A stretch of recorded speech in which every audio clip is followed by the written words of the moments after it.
हरे कृष्णा। आप सभी को मोक्षदा एकादशी और गीता जयंती की हार्दिक शुभकामनाएं।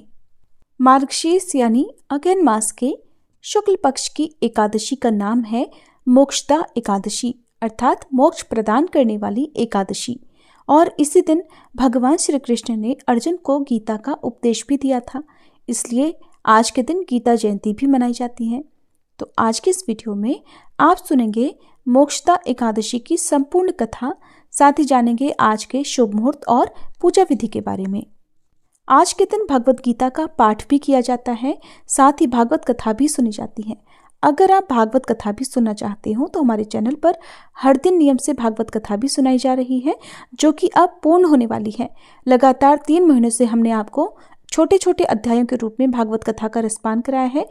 अगर आपने एक बार भी इन कथाओं को नहीं सुना है तो प्लीज जरूर सुनिएगा। धर्मराज युधिष्ठिर ने उत्पन्ना एकादशी की उत्पत्ति, महिमा और महात्म्य आदि सुनकर भगवान कृष्ण से कहा, हे परम पूजनीय भगवान कृष्ण, हे त्रिलोकीनाथ, आप सभी को मोक्ष और सुख देने वाले हैं। मैं आपको प्रणाम करता हूँ। हे प्रभु, आप सभी पर कृपा करते हैं। मेरी एक जिज्ञासा को कृपा पूर्वक शांत कीजिए। तब भगवान कृष्ण ने कहा, हे धर्मराज, जो कुछ भी जानना चाहते हो निर्भय होकर कहो, मैं अवश्य ही तुम्हारी जिज्ञासा को शांत करूंगा। तब धर्मराज कहने लगे, हे प्रभु, यह जो आपने मार्गशीर्ष मास के कृष्ण पक्ष की एकादशी के विषय में बताया है, उसे सुनकर मुझे बड़ी ही शांति प्राप्त हुई। अब आप कृपया कर मार्गशीर्ष मास के शुक्ल पक्ष में जो एकादशी पड़ती है उसके विषय में भी बताने की कृपा करें। उसका नाम क्या है, उस दिन कौन से देवी देवता की पूजा की जाती है और उसकी पूजन विधि क्या है, इस व्रत को करने से मनुष्य को क्या फल मिलता है। हे प्रभु, मेरे इन प्रश्नों का विस्तार सहित उत्तर देकर कृपया आप मेरी जिज्ञासा को दूर कीजिए, तो आपकी बड़ी कृपा होगी।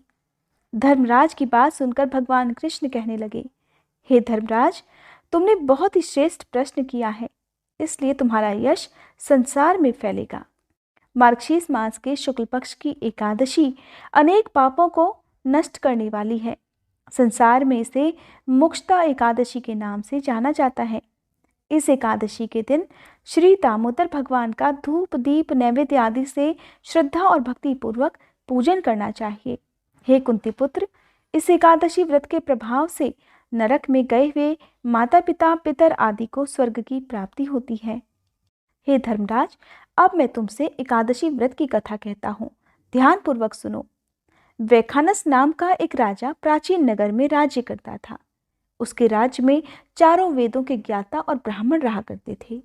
राजा अपनी प्रजा का पालन पुत्रवत किया करता था। प्रजा भी अपने राजा को बहुत प्रेम करती थी। एक रात को स्वप्न में राजा ने अपने पिता को नरक की यातनाएं भोगते देखा। इस प्रकार का स्वप्न देखकर राजा बड़ा ही व्याकुल हुआ। वह सुबह होने का बेचैनी से इंतजार करने लगा और सुबह होते ही उसने राज पुरोहितों को बुलाकर अपने रात्रि के स्वप्न की बात बताई। कहने लगा, हे ब्राह्मणों, रात को स्वप्न में मैंने अपने पिता को नरक की यातनाएं भोगते देखा है। उन्होंने मुझसे कहा है कि हे पुत्र, मैं घोर नरक भोग रहा हूँ, मेरी यहाँ से मुक्ति कराओ। हे राज पुरोहित जी, जब से मैंने अपने पिता के यह वचन सुने हैं तब से मुझे चैन नहीं है। अब मुझे राज सुख, ऐश्वर्य, हाथी घोड़े, धन, स्त्री पुत्र आदि कुछ भी सुखदायक प्रतीत नहीं हो रहे हैं। हे राजपुरोहित जी, अब मैं क्या करूं, कहाँ जाऊं? इस दुख के कारण मेरा शरीर तप रहा है। आप सब मुझे किसी प्रकार का तप, दान या व्रत आदि बताएं, जिसे करने से मेरे पिता को मुक्ति प्राप्त हो सके। यदि मैंने अपने पिता को नरक की यातनाओं से मुक्त कराने के प्रयास नहीं किए तो मेरा जीवन तो निरर्थक है। जिसके पिता नरक की यातनाएं भोग रहे हों, उस व्यक्ति को इस धरती पर सुख भोगने का कोई अधिकार नहीं है। हे ब्राह्मण देवों, मुझे शीघ्र ही इसका कोई उपाय बताने का कष्ट करें। इस प्रकार कहकर राजा बहुत व्याकुल हो गया।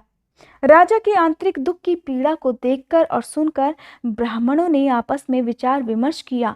फिर सभी एकमत होकर राजा से कहने लगे, हे राजन, वर्तमान, भूत और भविष्य के ज्ञाता पर्वत नाम के एक मुनि हैं। वे यहाँ से ज्यादा दूर नहीं हैं।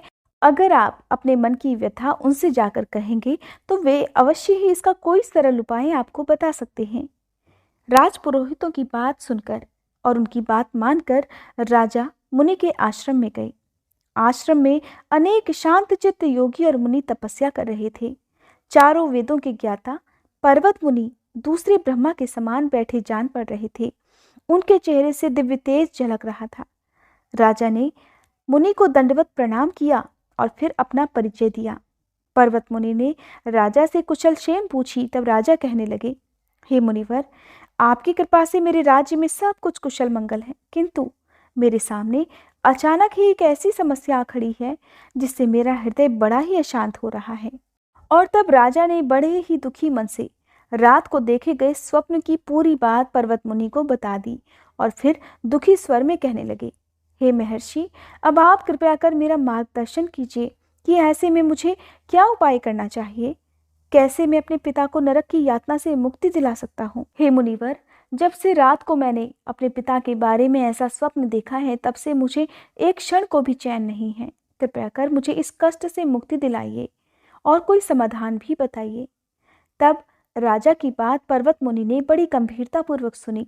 फिर अपनी आंखें बंद कर भूत और भविष्य पर विचार करने लगे। कुछ पलों तक ध्यान और चिंतन करने के बाद उन्होंने कहा, हे राजन, मैंने अपने योग बल के द्वारा तुम्हारे पिता के सभी कुकर्मों का ज्ञान प्राप्त कर लिया है और मैं जान चुका हूँ कि आज वो किस प्रकार और क्यों नरक भोग रहे हैं। दरअसल उन्होंने अपने पूर्व जन्म में अपनी पत्नियों में भेदभाव किया था। अपनी बड़ी रानी के कहने में आकर उन्होंने अपनी दूसरी पत्नी को ऋतुदान मांगने पर नहीं दिया। उसी पाप के कर्म के कारण तुम्हारे पिता नरक में गए हैं। यह जानकर वैखानस राजा ने याचना भरे स्वर में कहा, हे ऋषिवर, मेरे पिता के उद्धार का कोई तो उपाय होगा। कृपया आप मुझे उस उपाय को बताने की कृपा करें कि किस प्रकार मेरे पिता इस पाप से मुक्त हो सकेंगे। तब पर्वत मुनि कहने लगे, हे राजन, मार्गशीर्ष मास के शुक्ल पक्ष में जो एकादशी होती है उसे मोक्षदा एकादशी कहते हैं और यह मोक्ष प्रदान करने वाली होती है। आप इस मोक्षदा एकादशी का व्रत श्रद्धा और निष्ठा के साथ करें और उस व्रत के पुण्य को संकल्प करके अपने पिता को अर्पित कर दें। एकादशी व्रत के पुण्य से आपके पिता को अवश्य ही नरक से मुक्ति मिल जाएगी। पर्वत मुनि के ऐसे वचनों को सुनकर राजा ने उन्हें धन्यवाद किया। उन्हें प्रणाम कर राजा अपने राज्य को लौट आया और परिवार सहित मोक्षदा एकादशी का विधि पूर्वक व्रत किया। इस व्रत के पुण्य को राजा ने अपने पिता को अर्पित कर दिया और फिर इस व्रत के प्रभाव से राजा के पिता को सहज ही मुक्ति मिल गई। स्वर्ग को प्रस्थान करते हुए राजा के पिता ने कहा, हे पुत्र, तेरा कल्याण हो। इतना कहकर राजा के पिता ने स्वर्ग को प्रस्थान किया। इसलिए हे धर्मराज, जो मनुष्य मार्गशीर्ष मास के शुक्ल पक्ष की एकादशी का उपवास करते हैं, उनके सभी पाप, सभी कष्ट, सभी दुख दूर हो जाते हैं और अंत में वे स्वर्ग लोक को प्राप्त होते हैं।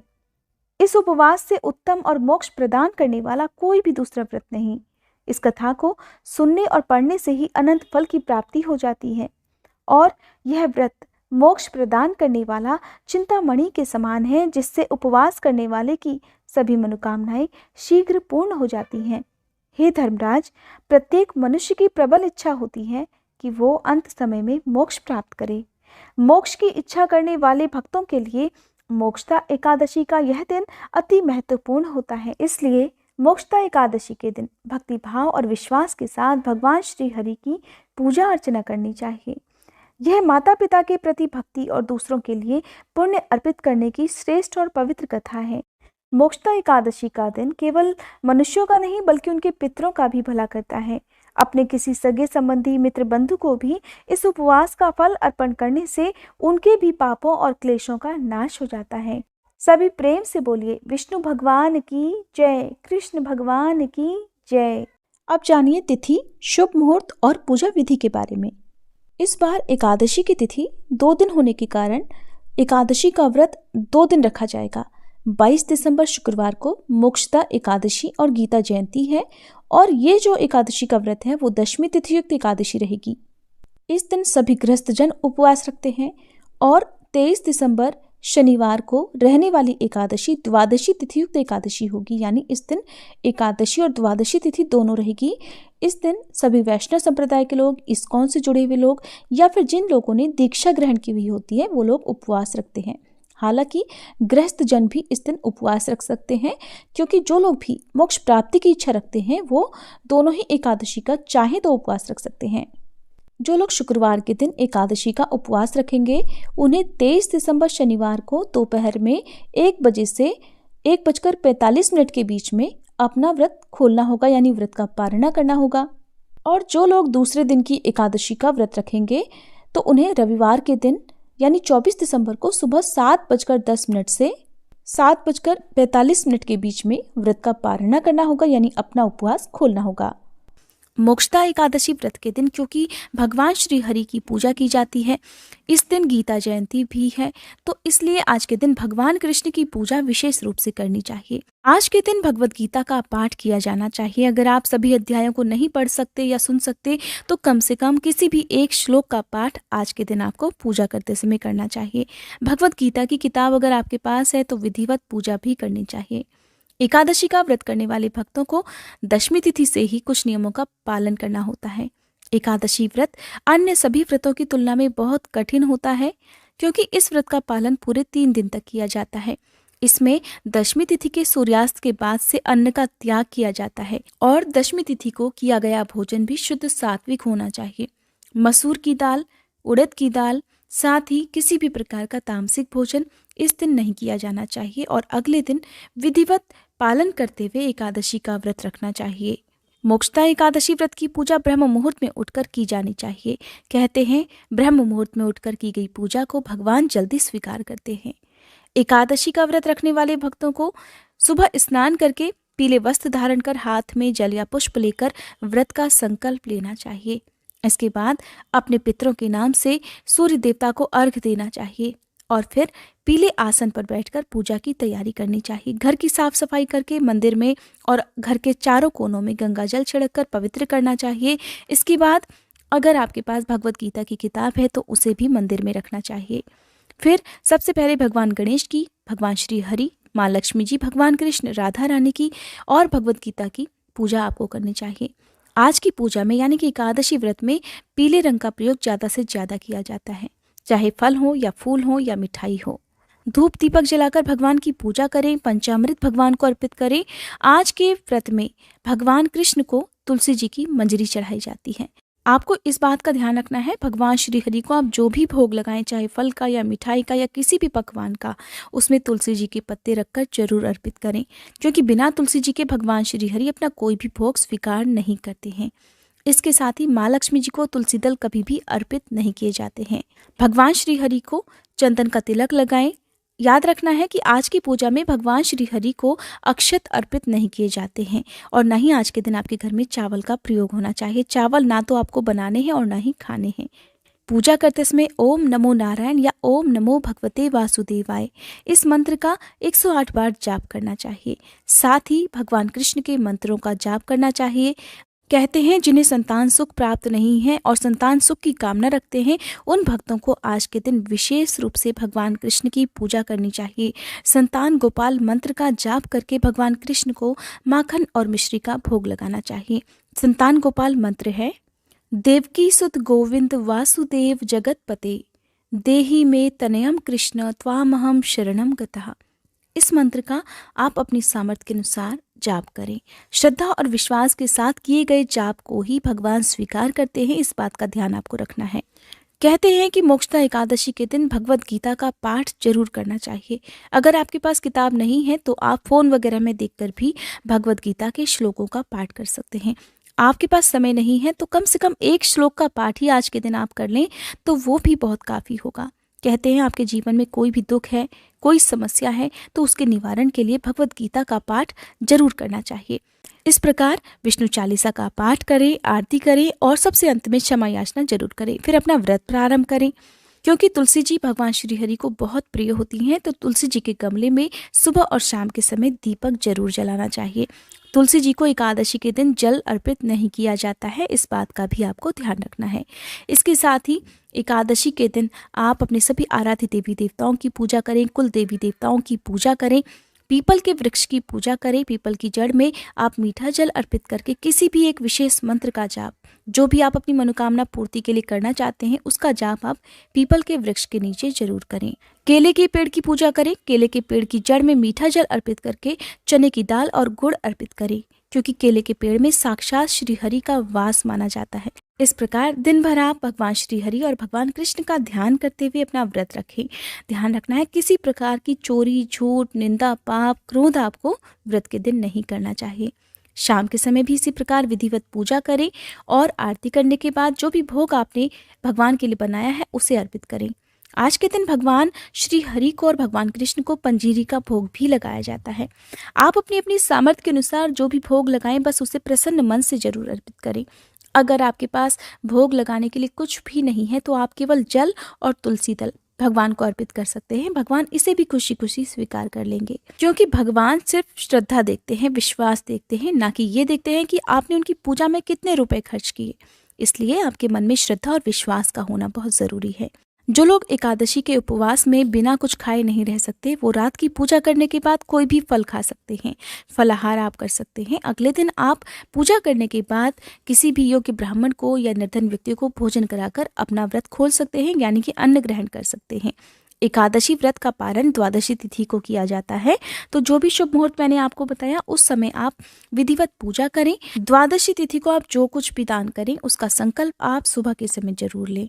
संकल्प लेकर किया गया दान सबसे ज्यादा पुण्यदायी होता है। और आपको ये भी ध्यान रखना है कि द्वादशी तिथि के दिन भी आपको ठीक वैसे ही पूजा करनी है जैसे कि आपने एकादशी व्रत में सुबह के समय या शाम के समय की होती है। व्रत की कथा आपको द्वादशी तिथि के दिन भी सुननी चाहिए। आप दान में जो भी सामग्री देना चाहते हैं, रुपए पैसों का दान, वस्त्र का, अनाज का दान, उसे आप मंदिर में पूजा करते समय जरूर रखें। और जब पूजा हो जाए तो इस सामग्री को अपने माथे से लगाकर उसके बाद ही दान करना चाहिए।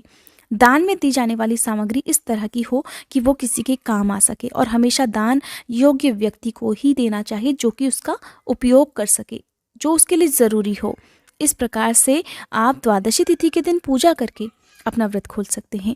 अगर आप किसी प्रकार दान ना दे पाएं, कई बार ऐसा होता है कि आसपास ऐसे लोग नहीं मिल पाते जो दान ले सके, तो आप आज के दिन गाय को हरा चारा या गुड़ और रोटी खिला सकते हैं। और अगर ऐसा भी संभव ना हो तो आप चींटियों के लिए आटा और शक्कर मिलाकर जरूर डालें। कहते हैं ऐसा करने से भगवान श्री हरि बहुत प्रसन्न होते हैं। इस प्रकार आप विधिवत पालन कर अपना व्रत खोल सकते हैं। द्वादशी तिथि के दिन किया गया भोजन भी शुद्ध सात्विक होना चाहिए, इस बात का भी आपको ध्यान रखना है। ये थी आज की वीडियो। उम्मीद करती हूँ ये जानकारी आपको पसंद आई होगी। वीडियो अगर अच्छी लगी हो तो वीडियो को लाइक करके कमेंट बॉक्स में विष्णु भगवान की जय जरूर लिखिएगा।